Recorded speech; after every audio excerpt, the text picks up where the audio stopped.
எல்லாரும் சொல்லுவாங்க சாமி வரம் கொடுத்தாலும் பூசாரி வரம் கொடுக்கணும்னு. என்னதான் முதலமைச்சரிடம் கோரிக்கைகள் வைத்து முதலமைச்சர் அதை செய்து தர வேண்டும் என்று நினைத்தாலும் அந்த துறை சார்ந்த அமைச்சர் அதை செய்து தருவதற்கு இசைந்தால்தான் அந்த கோரிக்கைகள் நிறைவேற்றப்படும். அதனால முதலமைச்சரிடம் கோரிக்கைகள் வைக்கலாம், அதை எங்களுக்காக செய்து தரக்கூடிய அமைச்சர் அவர்.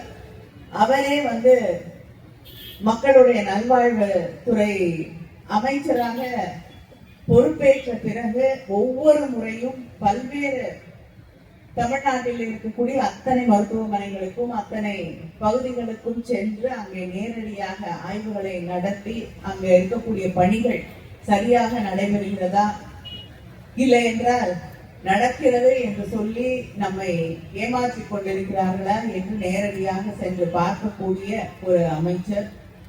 அதை தாண்டி இன்று அவரை அமெரிக்காவுக்கு அழைத்திருக்கிறார்கள். அவர் போகாத மாரத்தானே கிடையாது. அதை ஏன் நான் இங்க முக்கியமா குறிப்பிட்டு சொல்றேன்னா, உடற்பயிற்சி என்பது எவ்வளவு முக்கியமான ஒன்று.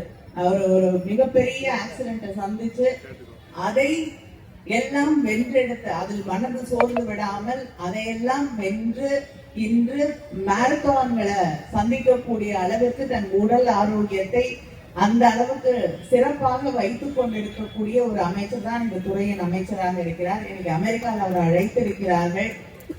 எப்படி, ஏன்னா இந்த காலகட்டத்துல நம்ம டிப்ரெஷன் அப்படிங்கிறது அதிகமாக இந்த சமூகம் எதிர்கொள்ளக்கூடிய ஒன்று.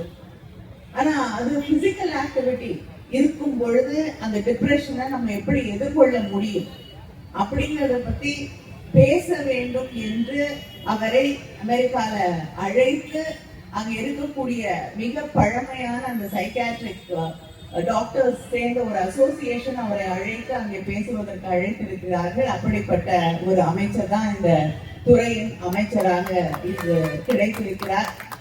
பிளே ஸ்டோர் மற்றும் ஆப் ஸ்டோரில் இருந்து பாலிமர் செயலியை QR கோடு மூலம் பதிவிறக்கம் செய்யுங்கள். செய்திகளை உடனுக்குடன் பெறுங்கள்.